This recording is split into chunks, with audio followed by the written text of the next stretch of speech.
Good evening and welcome to the channel's studios here in London with your international news around the world in 5. The leaders of Vietnam and Russia have said they want to boost ties as the pair met in the Vietnamese capital of Hanoi. Vietnamese President To Lam was full of praise for his Russian counterpart, Vladimir Putin, congratulating him on his recent re-election. Mr. Putin, in return, said strengthening a strategic partnership with the Southeast Asian country was one of Russia's priorities. His trip to Vietnam, which comes on the heels of his lavish visit to North Korea, is being interpreted as a demonstration of the diplomatic support Russia still enjoys in the region. The United States has criticized the visit for giving a platform for President Putin to promote his war of aggression in Ukraine. Meanwhile, new images have been released of Mr. Putin and the North Korean leader at their meeting yesterday. Kim Jong-un and the Russian leader appear jovial and relaxed, driving each other in a car, walking through a flower garden, and greeting two dogs. Analysts say that with these photos, Mr. Putin's message for the West is that despite sanctions against Russia and its isolation, Russia does still have friends in the East. Scientists say human-induced climate change made recent extreme heat in the US, Southwest Mexico and Central America around 35 times more likely.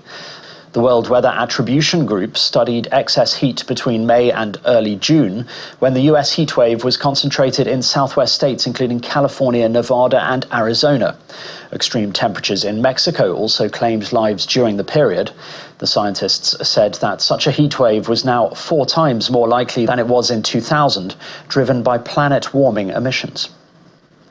Canada has listed Iran's Islamic Revolutionary Guard Corps as a terrorist organization after years of pressure from opposition legislators and some members of the Iranian diaspora.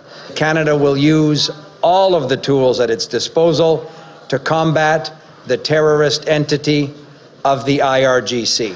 Announcing the decision, Public Safety Minister Dominic LeBlanc called it a significant tool in fighting global terrorism. The move will mean that thousands of senior Iranian government officials will be barred from entering Canada. Iran's foreign ministry spokesman has condemned what he described as the unwise and unconventional step.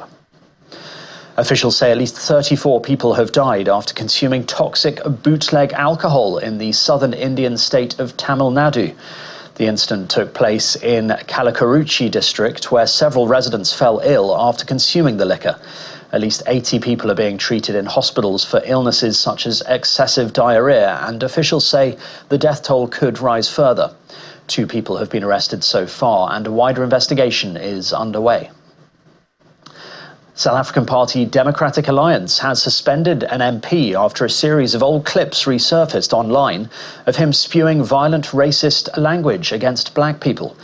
Ronaldo Hose initially insinuated one of the videos was doctored and denied it, but a statement issued by the DA said it was genuine and not a fake. In the video, Mr. Hose, who was sworn into Parliament less than a week ago, uses a local slur typically reserved for black Africans, repeatedly along with the N-word. The DA, which now forms part of the government of national unity, said Mr. Hose would face disciplinary charges. 3 people have died after the Mexican coast was hit by the first named storm of the North Atlantic hurricane season, which is also drenching southern Texas with heavy rain. Storm Alberto is threatening both countries with coastal flooding and high winds, says the U.S. National Hurricane Center. Officials in Mexico said the 3 deaths occurred in the northern Nuevo Leon state. And Israeli archaeologists have said cargo from the remains of the oldest shipwreck to be found in the deep sea has been discovered in the eastern Mediterranean. Hundreds of intact amphorae, ancient storage jars believed to be 3,300 years old, were discovered 90 kilometers off the northern coast of Israel at a depth of 1,800 meters on the seabed. Experts at the Israel Antiquities Authority say the discovery suggests sailors of the period were able to navigate the oceans by taking bearings from the sun and the stars. The wreck was found during a routine oil and gas survey. And that's your international news around the world in 5. Now back to the channel's studios.